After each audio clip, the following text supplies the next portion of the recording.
जय गुरु जी, शुक्राना गुरु जी। सारी संगत को जय गुरु जी। संगत जी, क्या आप भी ऐसा ही सोचते हैं कि गुरु जी हमें इस रूप में तो दर्शन ही नहीं देते? तो चलिए इसी पर एक आंटी जी का सत्संग सुनाती हूँ, जिससे आपको पता चलेगा कि गुरु जी हमें दर्शन कैसे देते हैं और हमें गुरु जी के दर्शन को कैसे समझना चाहिए। तो चलिए आंटी जी का सत्संग सुनाती हूँ। संगत जी, ये शुक्राना सत्संग उनके लिए है जो सोचते हैं गुरु जी उन्हें बटरफ्लाई रूप में दर्शन क्यों नहीं देते। मैं भी ऐसे ही सोचती थी, पर एक दिन मैं अपने डॉक्यूमेंट्स के एक इम्पॉर्टेंट काम के लिए इग्नू साकेत गई थी और उस दिन गैजेटेड हॉलिडे थी ईद की वजह से, और मुझे पता भी नहीं था और वहाँ जाके ही ये बात पता चली। उस दिन लोग भी इसलिए बहुत कम थे, छुट्टी पर थे, और मुझे समझ नहीं आया कि अब इतना दूर दोबारा सबमिट करने कैसे आऊँगी, क्योंकि एक बार कलेक्ट करने के लिए भी आना था।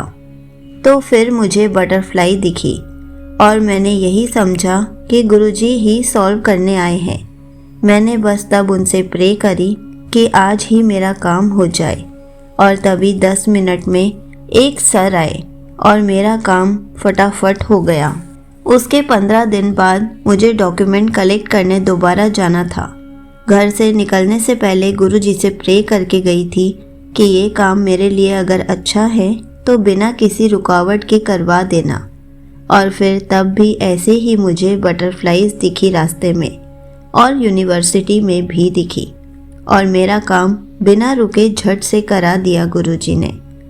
मैं भी सोचती थी गुरुजी कैसे दर्शन देते होंगे बटरफ्लाई रूप में। अब मैंने भी वो एक्सपीरियंस कर लिया है। उसके लिए मैं गुरुजी का हर पल शुक्राना करती रहती हूँ। गुरुजी हमारी छोटी छोटी और बड़ी बड़ी बातों का आपको हमेशा ख्याल रहता है। आप हमेशा हमारा अच्छा ही करते हो।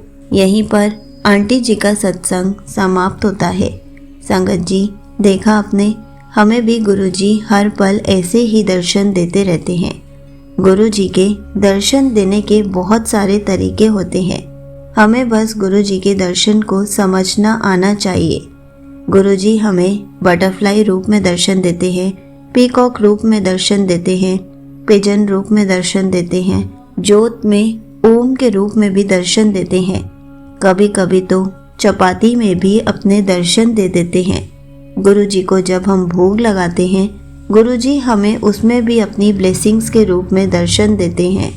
इसलिए हर पल हमें गुरुजी का शुक्राना करते रहना चाहिए और गुरुजी के दर्शनों को समझना आना चाहिए। जय गुरुजी, शुक्राना गुरुजी।